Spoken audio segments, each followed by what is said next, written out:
I have a soft spot in my heart for the weird and unusual side of comic books. For instance, the absurd amount of times characters die and just come back later, or that time Captain America was a werewolf, or the bizarre amount of gorilla characters in DC. But there's also a lot of risk in the weird compared to the actually absurd amount of money invested in the projects based off comic books. I don't hold it against anyone for not wanting to put millions behind something that could be off-putting to most people. When you look at a lot of comic book adaptations, those rough edges get sanded down and are made more commercially viable. 14 of the 52 films to break $1 billion have been superhero films. I'm not even getting into the merchandise, the theme parks, the spin-off shows, and just so much more. Spaceballs the lunchbox! Spaceballs the breakfast cereal! Spaceballs the flamethrower! Even within comics, some of those weirder stories are just sales tactics. Hero deaths make mainstream news, and those issues sell like crazy. Capwolf was a thing because it helped boost sales of Werewolf by Night. And someone at DC back in the day looked at all of the sales numbers, saw that comics with gorillas on the cover sold higher, and without looking into any other factors, they just said, sure, let's shove a bunch of gorillas into the stories without possibly thinking like, maybe there might be another reason to this. And that's the ever-present struggle with monetizing art. They can push mandates like those, but a wholly original idea could be loved by fans, showered with all of the praise by critics and award shows, but if some exec doesn't vibe with it, it's dead on arrival. But there's purpose in the absurd. It's not just weird for weird's sake. You take a very malleable genre and twist the fiction however you want to tell a compelling story. You use the surreal as a soapbox to tell the audience one specific thing, and you can warp the entire world around that narrative. There is risk in this type of project, and if it is greenlit, there's barely any money backing it up, and almost no marketing. Yet, it is important for artists to keep trying. That's how we got one of the most revolutionary and bizarre superhero projects from any of the major studios. That's how we got Doom Patrol. And with all the uphill battles that this show faced when it released, I don't think we will ever see anything like this again. When the show premiered, all of the cards were stacked against it. Sure, it didn't have the budget, but it still made do with what it had where it counts. Then there was the streaming service it launched on, the DC Universe app.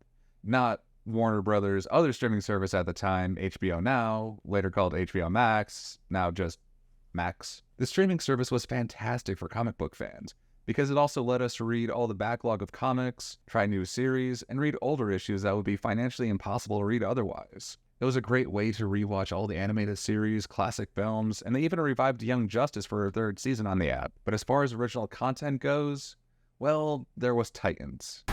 Batman. What is your problem with Batman? And also, what the heck, dude? I don't want to be too rough on the show because it was the exact thing an angsty teenage me would have loved back in the day. And it did get better with later seasons, but man, that first season was rough.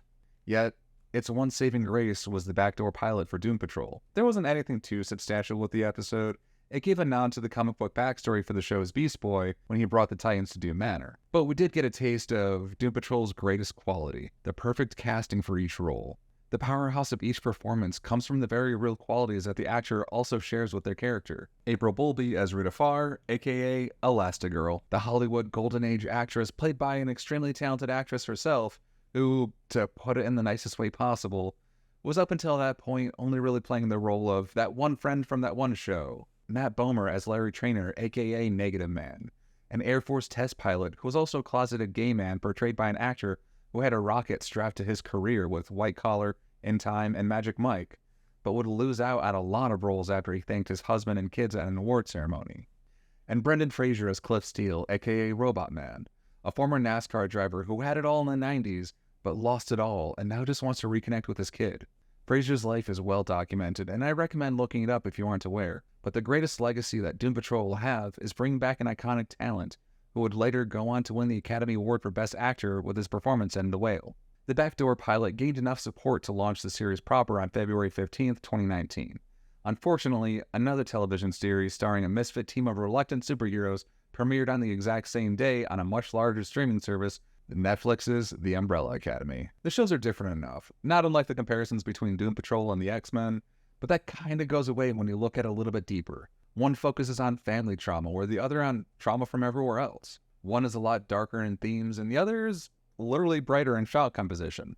One is created by Gerard Way, the frontman of My Chemical Romance, and the other, well, actually he also wrote a good number of Doom Patrol comics as well. Another key difference was the release model. Netflix always drops the entire season all at once, with it feeling more like a 10-hour movie rather than the typical television show. And Doom Patrol still held true to the non-serialized weekly release schedule. Doom Patrol also introduces Diane Guerrero as Jane, Timothy Dalton as the Chief, Alan Tudyk as the Season 1 antagonist Mr. Nobody, and then the show takes a massive detour from the comics and introduces Jovian Wade as Cyborg. In the comics, Beast Boy used to be a member of the Doom Patrol before moving on to Teen Titans, hence the crossover episode. But the showrunners of Doom Patrol took a drastic turn and made Cyborg the optimistic youngster of the group, which isn't a thing in any version of the team before this, but man, it just works. His inclusion in the show just adds a new level to the group's dynamic. Season 1 begins with the Chief adding members to the group over decades. Rita is transformed into a gelatinous blob monster and has been in hiding in the manor since the 50s. Larry has been disfigured and is the host to an alien spirit from the 60s. And Cliff was turned into a robot in the 90s, and they've just been kind of there ever since. Jane has 64 different personalities living inside her head, and each with a different superpower, and she seems like she's a teenager, but we get hints later on that she's been there a lot longer. Their powers kind of prevent them all from aging, and they've just kind of been in a depressing rut ever since, just pining for the lives they used to have. They finally leave the manor for the first time to relive some kind of normal life again, but they can't. In comes Mr. Nobody to kidnap the Chief, the antagonistic narrator who breaks the fourth wall and actually sets up the entire theme of the show. Nothing needs to make sense. They travel to a dimension through a donkey's fart, but everyone just kind of rolls with the punches, and this is only the beginning. The show gets way weirder later, like an entire musical number with singing butts. What are we looking at here? They're butts! Each episode has its own self-contained plot. I also feel like it's important to note that this is really refreshing how each episode has its own tone and has its own arc that feeds into the season and overall series arc. In one episode, you can learn about the original team who are all taken advantage of by the Chief. And then in the next one, you meet the sentient, genderqueer, teleporting streak named Danny. Then another one, they're being hunted by a bounty hunter who can track down anyone if he eats their beard hair. Honestly, I love this show. This is how it feels reading comic books. The core of the show is still about the team and their healing. As it turns out, Cyborg actually has the most tragic backstory of all. He lost his mom and most of his body in an explosion his dad caused. And then his dad is an emotionally abusive monster who's like a pushy sports dad, but cranked up to an 11. And despite all that, Cyborg still tries to keep on a happy face and work with the team to try to help people, even if they are always severely outmatched by the villains. Turns out that the Chief had orchestrated the accidents of everyone on the team and manipulated them all to try to find a way to keep himself immortal. But it was also he could spend more time with his daughter, who he kept locked away. Turns out she has a bunch of imaginary friends who all have extremely powerful abilities, like the wish-granting nightmare fuel that is Candlemaker. Over the next few seasons, they just hop between weird moments, like with the weird alien bug thing that makes everyone dumb, or that episode where they take a vacation at a spooky mountain resort, or the episode where they become zombies, or the episode where all the werebutts become zombies and cause the butt-pocalypse.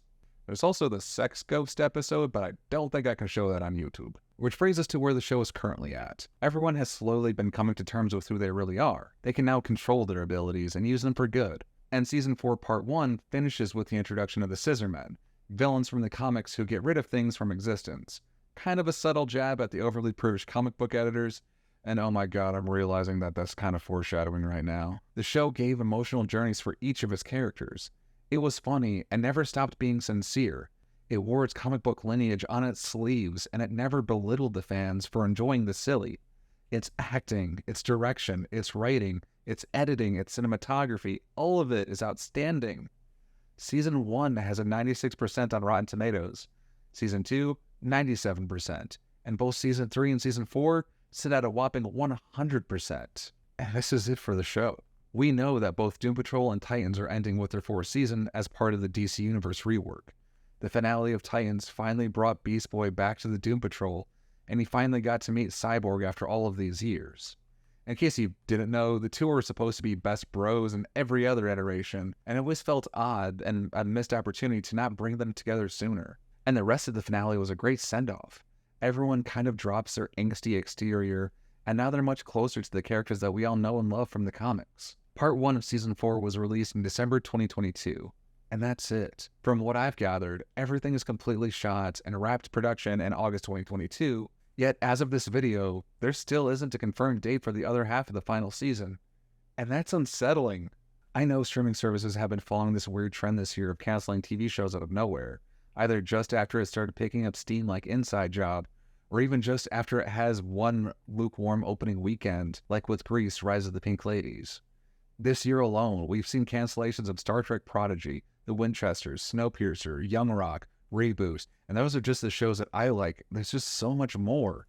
I don't want to start any kind of rumor or feed into anything that's unconfirmed, but I really hope that they actually finish this series right and give the characters the proper send-off that it deserves. The show was new, it was different, it undoubtedly had that artistic quality that a good number of superhero projects lack.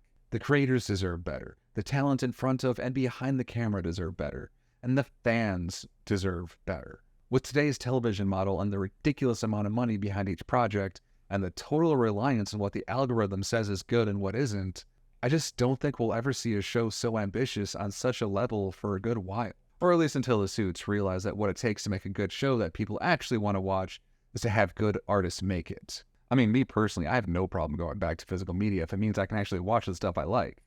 But that's just my opinion. What do you guys think? What was your favorite moment from Doom Patrol? I'd love to read your comments down below. And of course, hit that like button and subscribe for more weekly content on comic books and nerd stuff. I've been Eric, and you've been awesome.